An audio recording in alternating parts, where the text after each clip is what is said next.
नमस्कार, मी ॲस्ट्रोस्मिता दे.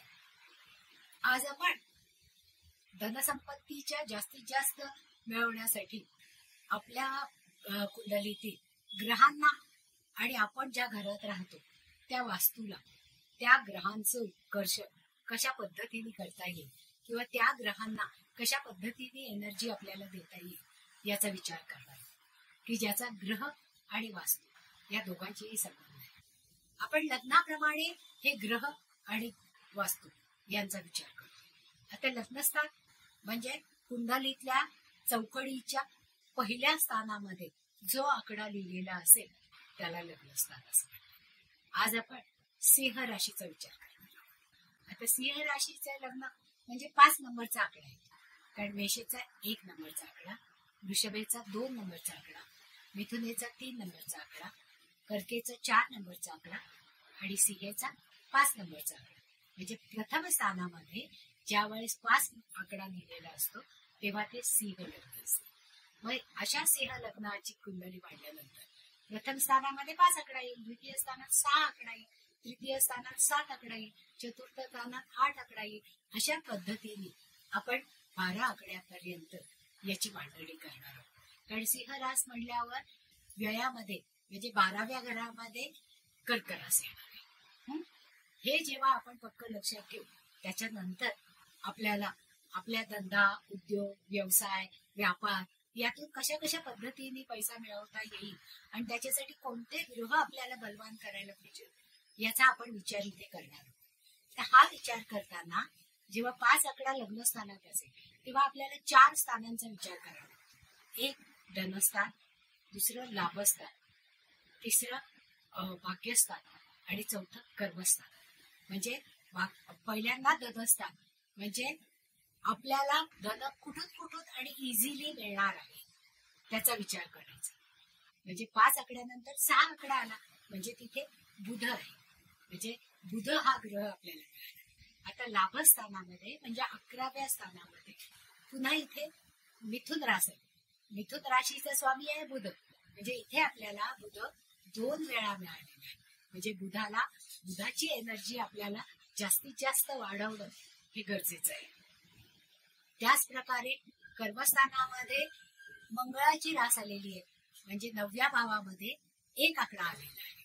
मग 1 आकडा हा मेषेचा आहे, म्हणजे मंगळाला बळ देणं तितकंच आवश्यक आहे. त्याचप्रमाणे कर्मस्थानामध्ये 2 भाव, कर्मस्थान म्हणजे दशमस्थान, दशमस्थानामध्ये 2 हा आकडा आलाय. 2 हा वृषभेच्या राशीला स्टँड करतो, म्हणजे वृषभेचा स्वामी शुक्र आहे.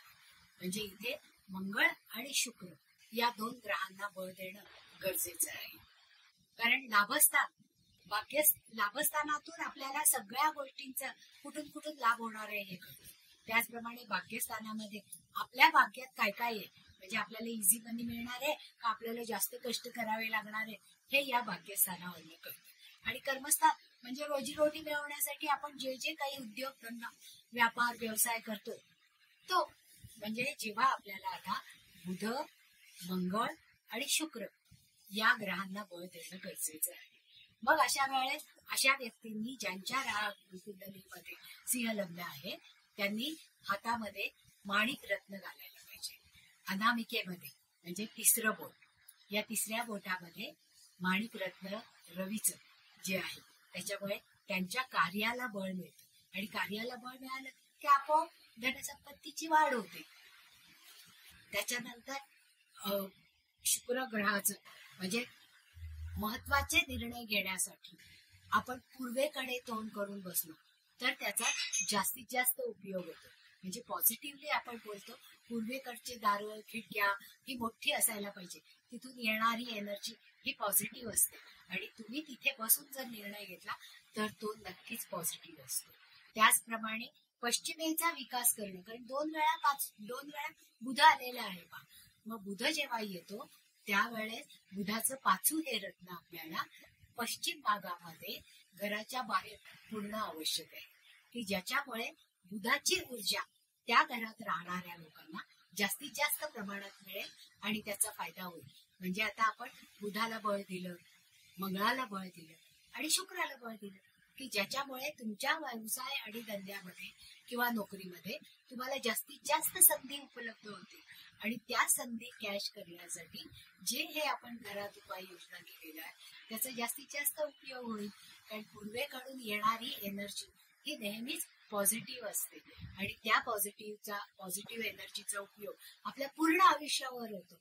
म्हणून जेव्हा सिंह लग्न असेल त्यावेळेस आपल्याला या ग्रहांचा गुणोत्कर्ष करणं गरजेचं आहे. केवळ ग्रहांना बळ देऊन नाही तर घरामध्ये त्यांची स्थापना करून पण आपण त्यांची ऊर्जा वाढवू शकतो आणि त्याचा आपल्या आयुष्यभर उपयोग होऊ शकतो.